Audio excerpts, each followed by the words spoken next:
कि सारे परिशहों को सहन करना बहुत सरल है, लेकिन सत्कार परिशह को सहन करना बड़ा कठिन है। अपमान एक बार व्यक्ति सहन कर सकता है, लेकिन सत्कार के अंदर व्यक्ति भूले बिना नहीं रह सकता है। यह बड़ा कठिन साध्य प्रयोग है और साधु को भी ख्याल करना है और श्रावक को भी ख्याल करना है। मैंने ऐसे कई लोगों को देखा है कि जिनको अपमानित करने के बाद भी वो अपने आप को प्रसन्नता पूर्वक ध्यान देंगे, लेकिन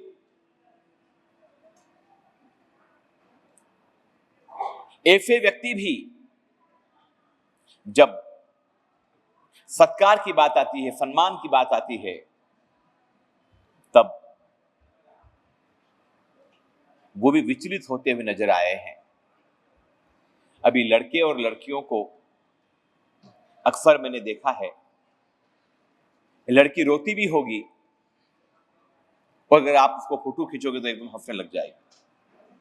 आप अजमा के देख लेना, आपके बच्चे, आपकी लड़कियां, बच्चियां, लड़के, अगर वो रो रहे होंगे और अचानक आपने उनकी फोटो खींची तो वो हंस जाएंगे, क्योंकि वो किसी भी कीमत पर अपने स्टेटस में कोई कॉम्प्रोमाइज नहीं करना चाहते। पुण्यशालियों,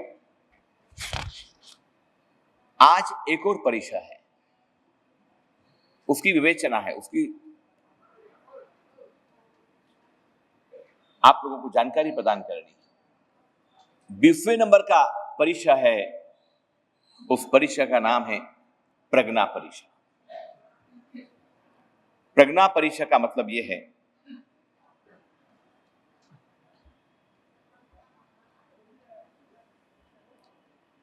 कि बुद्धि, ज्ञान और उस ज्ञान का कमी होना या वृद्धि होना, ज्ञान की वृद्धि होने पर घमंड न करे और अज्ञान होने पर नाराज न हो। 20 नंबर में प्रज्ञा परिसह है, 21वें नंबर में अज्ञान परिसह है।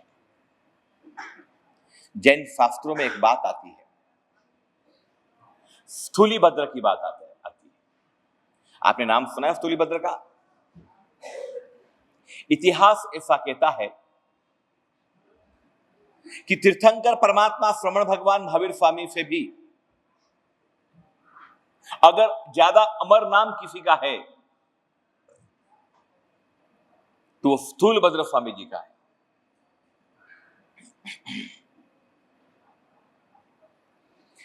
कोई भी तीर्थंकर परमात्मा का नाम 3-24 तक रहता है, अतीत,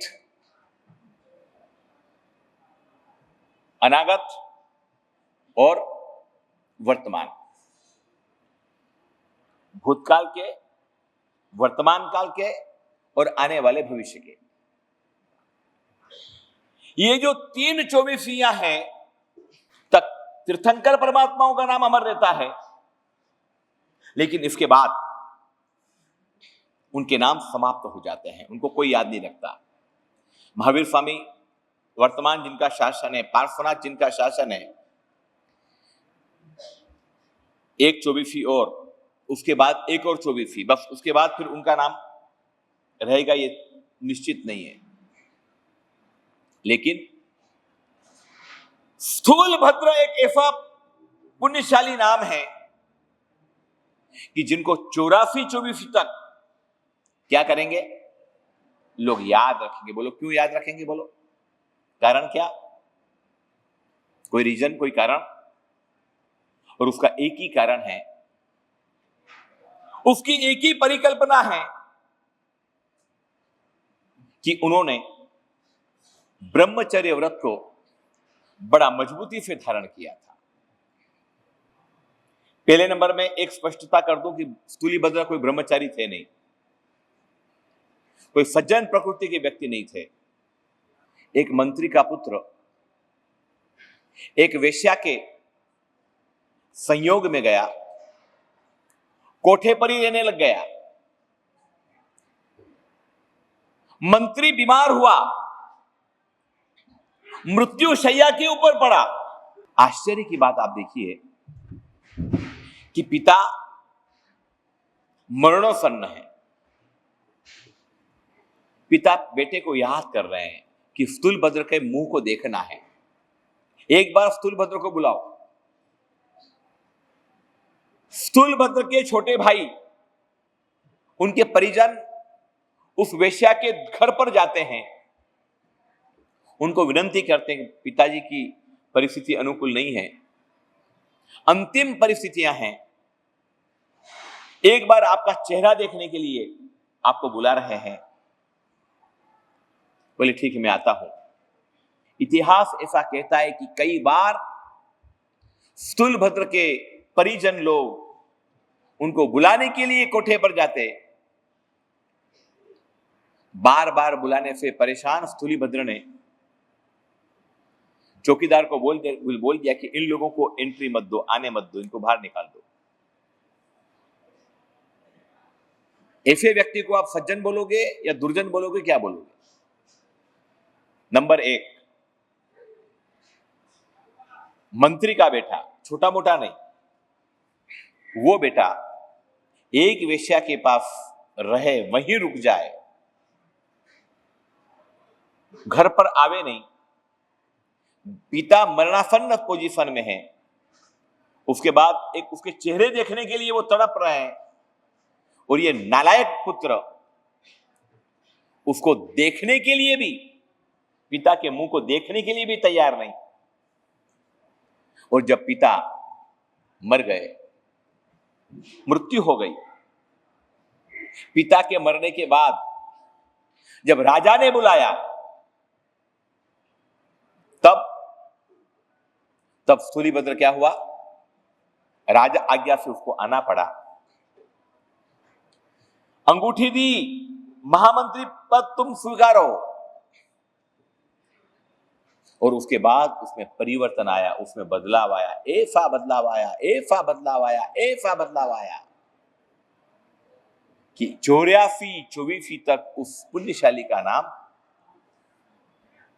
अमर रहेगा। जिंदगी में किसी व्यक्ति के भूतकाल को ज्यादा कोसो मत।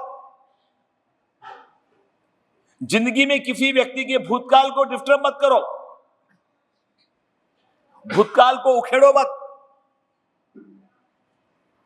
स्थूलभद्र जैसा नालायक, पतित और दुष्ट व्यक्ति भी उच्चता की श्रेणी में पहुंच गया,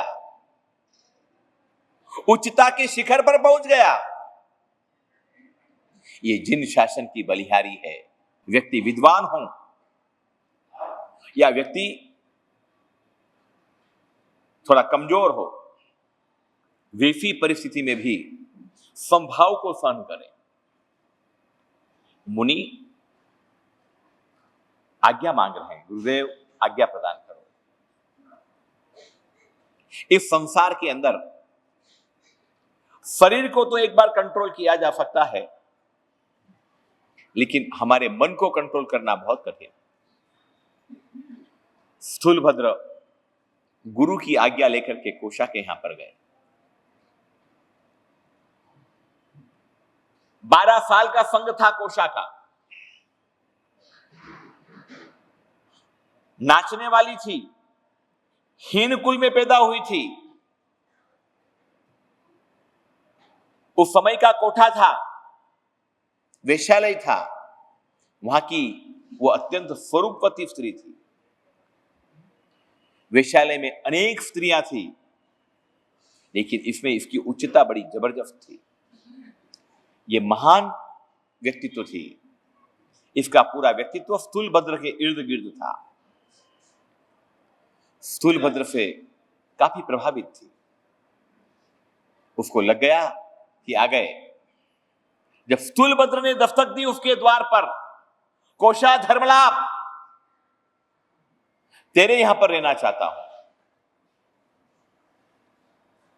तेरे यहां पर रहूंगा।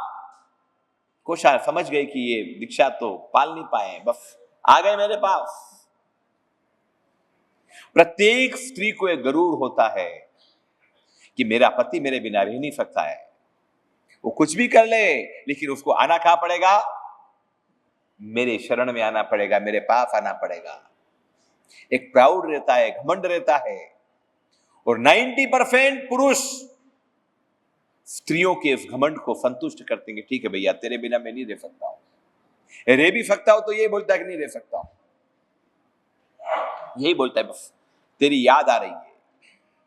पता नहीं याद आ रही हो या नहीं आ रही हो।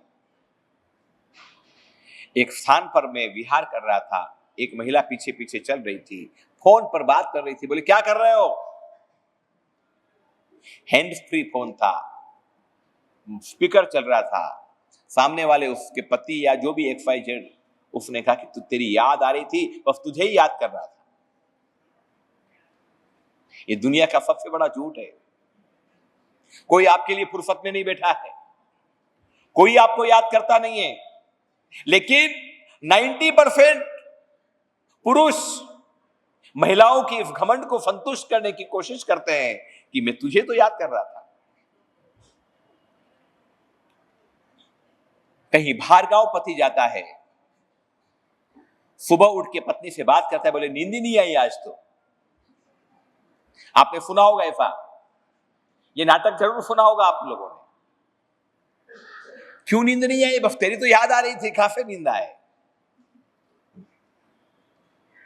सारी दुनिया में ये धोखे चल रहे हैं, सारी दुनिया में एक दूसरे को बेवकूफ बनाने की प्रक्रिया चल रही है। पारव जी, मैंने सुना है कि कॉलेज में एक लड़के और लड़की को प्रेम हो गया। प्रेम होने का कारण यह था कि लड़के ने कहा कि क्या तेरे जुल्फे हैं, क्या तेरे लंबे लंबे बाल हैं। मैं पागल हो गया, इतने अच्छे बाल मैंने जिंदगी में किसी के देखे नहीं। लड़के ने बोला कि वाह कमाल है यार, क्या तेरे दांत है यार, ऐसे दांत मैंने देखे नहीं। जुल्फे से चालू हुई कहानी, दांत पर रुकी और धीरे धीरे आगे बढ़ी।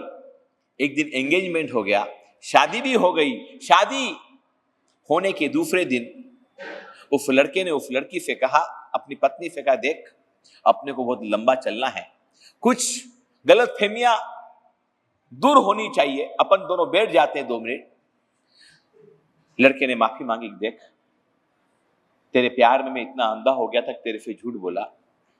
सच्चाई तो ये है कि जो मेरे दांत है ना, सारे डुप्लीकेट है। एक्सीडेंट में मेरे टूट गए थे दांत, ये डुप्लीकेट बत्ती फी है। ये देख बत्ती फी निकाली, देख। लड़के ने कहा कि कोई डरने वाली क्या बात है इसमें, कोई टेंशन वाली बात ही नहीं। जिस जुल्फे के लिए तुम मरते वो भी कौन सा जुल्फा था, ये लो देखो, ये लो।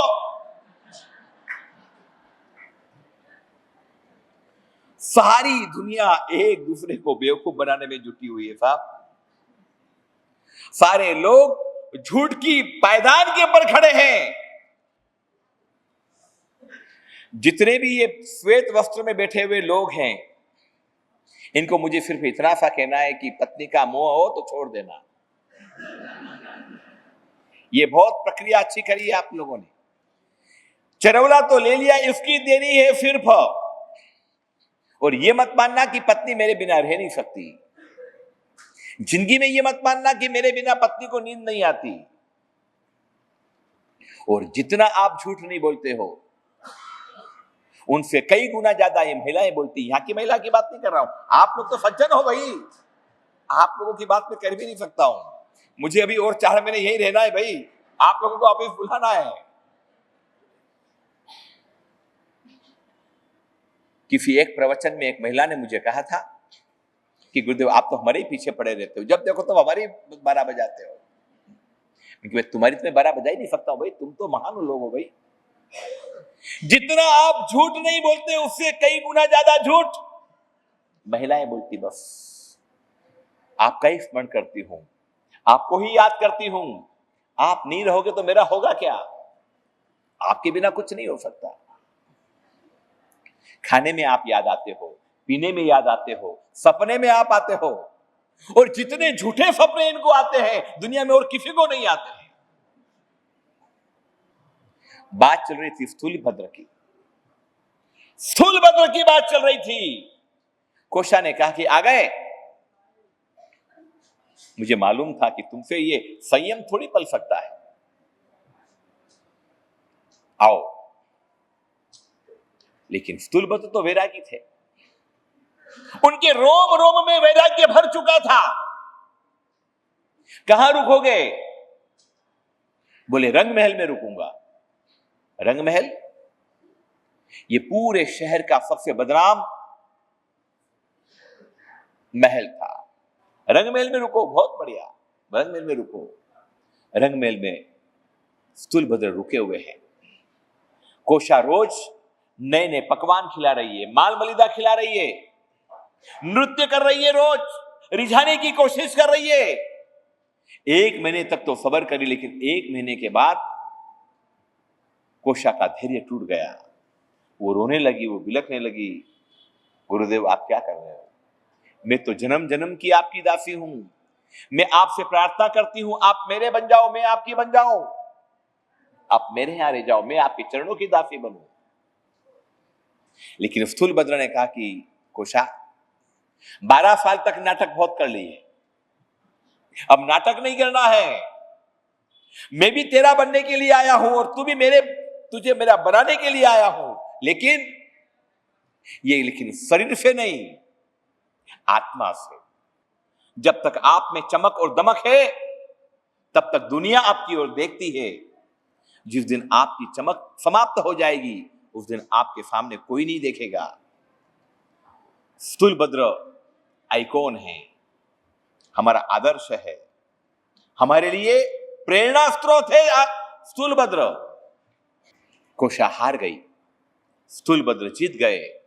चरणों में गिरी कोशा, भगवान मेरा उद्धार करो। और कोशा के हारने के बाद स्थूलभद्र ने उनको धर्म की देशना देना चालू करी, उनका धर्म का उपदेश चालू हुआ। कोशा श्राविका बनी, शुद्ध श्राविका बनी, उसका जीवन एक उच्चतम बन गया। चारों मुनिवर आए, 4 महीने चतुर्मास के बाद आए। सिंह गुफावासी मुनि आए, गुरुदेव ने कहा दुष्कर पधारो, बहुत जोरदार काम किया। सिंह की गुफा में रह करके आपने जो काम किया कमाल, मैं अनुमोदना करता हूं।